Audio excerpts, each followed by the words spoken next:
अल्लाहुम्मा सल्ली अला सय्यदिना मुहम्मदिन व अला आलि सय्यदिना मुहम्मदिन व बारिक वसल्लम। अस्सलामु अलैकुम। रमज़ान की आमद है और दिल तो बहुत ज़्यादा खुश है। अल्लाहुम्मा बल्लिगना रमज़ान।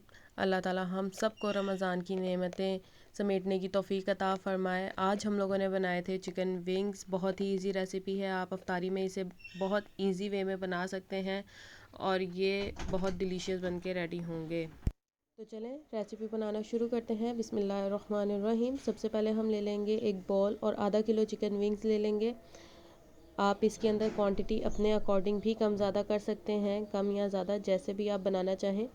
लेकिन ये एट अ टाइम मैंने आधा किलो ही बनाए थे। और ये देखें इस तरीके से चिकन विंग्स जो होते हैं, जो हम चिकन लेते हैं उसके साइडों से जो निकल आते हैं वही हैं। अगर आप चाहें तो जो दो बड़ा होता है उसको आप सिंगल भी कर लें, नहीं तो इसी तरह आप कर सकते हैं। फिर हम इसमें जो है स्पाइसेस शामिल करेंगे, जिसमें 1 चम्मच हमने नमक शामिल किया है और 1 चम्मच हमने चिली फ्लेक्स शामिल की हैं, कुटी हुई लाल मिर्चें, आधा चम्मच हमने हल्दी का शामिल किया था, 1 चम्मच जो है कश्मीरी लाल मिर्च का हमने शामिल किया था। और फिर हम इसमें शामिल करेंगे 1 चम्मच कुटी हुई हरी मिर्चें, पेस्ट बना लें या इस तरह से शामिल कर लें। और ये इसका सीक्रेट इंग्रेडिएंट है, आधा चम्मच आपने बेकिंग पाउडर ज़रूर डालना है। इससे आप देखिएगा कितना ज़्यादा टेस्ट इन्हेंस हो जाएगा। फिर 1 चम्मच जो है आप तिक्का मसाला डाल लें या तंदूरी मसाला, जो भी आपके पास है आप वो शामिल कर लें। साथ ही हम इधर शामिल करेंगे 2 table spoon vinegar, white vinegar जो होता है वो। उसको शामिल करने के बाद हम इसमें शामिल करेंगे चिली सॉस। हॉट सॉस भी डाल सकते हैं, मतलब कि आप अपने टेस्ट के अकॉर्डिंग मसाले कम ज़्यादा या उनको किसी और से मतलब कि करके तो आप डाल सकते हैं। लाजमी नहीं यही सब डालें, लेकिन अगर डाल लें तो आपका टेस्ट बिल्कुल वैसा बनेगा जैसा मेरा बना था। और फिर हम इसे अच्छे से मैरिनेट कर देंगे। इसकी मैरिनेशन भी ज़्यादा देर नहीं है, अगर आप चाहें तो मिनिमम 30 मिनट करें, मैक्सिमम 40 टू 45 मिनट्स कर लें, बस इतनी ही इसकी मैरिनेशन होगी, इससे ज़्यादा इसकी मैरिनेशन नहीं होगी। और अगर आप इस पॉइंट पे चखना चाहें कि नमक वगैरह इसका इक्वल है तो आप कर सकते हैं, लेकिन ज़ाहिर है रमज़ान होगा तो चख तो सकते नहीं हैं। तो इस वजह से आप जो मैंने आपको क्वांटिटी बताई है सारे मसालों की, आप वही डालिएगा तो आपकी बिल्कुल इक्वल आएगी। फिर हम एक अंडा ले लेंगे, उसको इस तरीके से तोड़ लेंगे और उसे अच्छे से बीट करके हम इसमें शामिल करेंगे आधा अंडा। अगर 1 किलो विंग्स हैं तो आप पूरा अंडा शामिल कर दीजिएगा, लेकिन मेरे पास आधा किलो विंग्स थे तो आप आधा अंडा शामिल कीजिएगा। सारा मत डाल दीजिएगा, वरना सारा मिक्सचर जो है वो जो बहुत ज़्यादा रनी सा हो जाएगा और कोटिंग विंग्स की अच्छी नहीं होगी।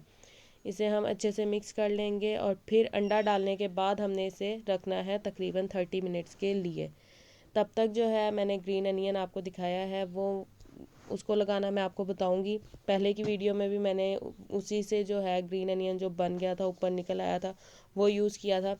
तो मैंने कहा था मैं आपको उसे प्लांट करना भी बताऊंगी। तो देखें इस तरीके से अगर आपका अनियन है और उसकी इस तरह से सारी रूट्स वगैरह निकल आई हैं और ऊपर से भी इस तरीके से निकल रहा है, बेसिकली इसका ये जो शुरू का पार्ट है यहाँ पे रूट्स निकल आई हों, तो आप इसको मत मतलब कि यूज़ किया करें खाने वगैरह में। इस तरह से प्लांट कर दें तो ये बहुत ही बेहतरीन सा आपका घर में ग्रीन अनियन बन के तैयार हो जाएगा। ये दो मैंने पहले ही प्लांट किए हुए थे और ये अब भी हुआ था, तो फिर मैंने इसको भी कर दिया।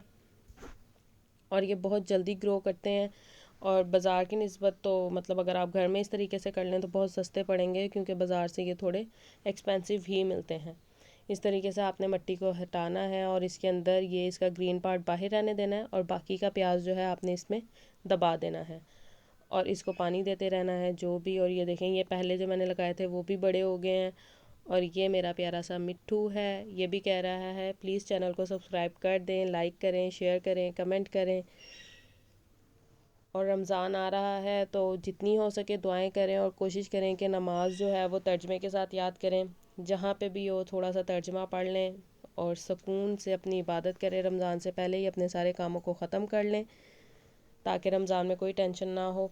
खैर 30 मिनट्स हो गए थे और यहाँ पे चिकन बहुत अच्छे से मैरिनेट हो गया था। अब हम इसमें शामिल करेंगे 1 चम्मच कॉर्नफ्लोर का और 3 चम्मच जो है हम इसमें ऑल पर्पज़ फ्लोर के शामिल कर देंगे। और वो शामिल करने के बाद फ़ौरन इसको मिक्स करके हम फ्राई कर लेंगे। हमने ये डाल के तो इसको नहीं रखना, वरना जो है ये पानी छोड़ देगा और बिल्कुल जो है आपका मसाला ख़राब हो सकता है। बस आपने इसे अच्छे से मिक्स करना है और फ़ौरन से इसको फ्राई करने रख देना है। तो इस तरीके से लिड दे के इसे अच्छे से शेक करें ताकि सारा जो है ये ड्राई हमने जो मिक्सचर डाला है वो इस पर कोट हो जाए। ये देखें यहाँ से इस तरीके से, बस अब आपने इसे फ़ौरन से फ्राई कर लेना है। ये अच्छे से कोटिंग हो गई है, कोई हाथों की मदद नहीं लगी, कोई दबा दबा के हमें इसकी कोटिंग नहीं करनी पड़ी। ऑयल ले लेंगे, आप चाहें तो घी भी ले सकते हैं, ऑयल ले लें, घी ले लें, जो भी आप लेना चाहें। फिर इस तरीके से एक एक विंग्स को हम इसमें डालेंगे और उसे अच्छे से फ्राई कर लेंगे। तकरीबन 10 से 12 मिनट लगे थे एक बैच को फ्राई होने में। टोटल 20 से 25 मिनट्स में मैंने ये पूरे विंग्स फ्राई कर लिए थे। तो आप इफ़्तार टाइम ज़रूर इस तरीके से बनाएं। और वैसे भी बहुत ज़्यादा डिलीशियस है, इतने ज़्यादा इसके अंदर मसाले भी नहीं है कि बाद में दिल घबराए या ऐसा कुछ हो। तो बिल्कुल अपने अकॉर्डिंग भी आप मसाले कम ज़्यादा करके इसको बना सकते हैं। यहाँ पे ये विंग्स हमारे हो गए थे फ्राई और बहुत ही क्रिस्पी बने थे, बहुत जूसी थे, बहुत मज़ेदार थे। अच्छे से इनको इस तरीके से स्टेन कर लेंगे ताकि सारा जो ऑयल है वो निकल आए। और ये बहुत ही डिलीशियस बन के तैयार हुए थे। ज़रूर ट्राई कीजिएगा, किसी भी इफ्तार दावत आपने करनी हो तो ये झटपट से बना लीजिएगा। चाहें तो फ़ौरन मसाला करके फ़ौरन भी फ्राई कर सकते हैं, लेकिन अगर जैसे असर के बाद हम तैयारी शुरू करते हैं अफ्तार की, तो उस तरीके से करेंगे तो बहुत इजीली टाइम मैनेज हो जाएगा। और ये देखें, ये बहुत क्रिस्पी था, बहुत जूसी था और ये अंदर तक फुल कुक हुआ था। विनीगर डालने का मकसद ये होता है ताकि अंदर से अच्छे तरीके से जो चिकन है वो टेंडर हो जाए। रमज़ान आ रहा है तो आप इस दुआ को तो बहुत कसरत से पढ़ें, अल्लाहुम्मा इन्नी आती नफ्सी तकवा। इसी तरह छोटी छोटी दुआओं को अपनी रूटीन में शामिल करें, ज़रूर पढ़ा करें। और अभी तक मेरी वीडियो देख रहे हैं तो काइंडली लाइक कर दें, शेयर कर दें, सब्सक्राइब कर दें मेरे चैनल को। मिलेंगे नेक्स्ट वीडियो में बहुत ही मज़ेदार और टेम्पटिंग सी रेसिपी के साथ। जुम्मा मुबारक, आज जुम्मा है, दुआओं में याद रखिएगा। ओके, टेक केयर, अल्लाह हाफिज़। Delicious, bye.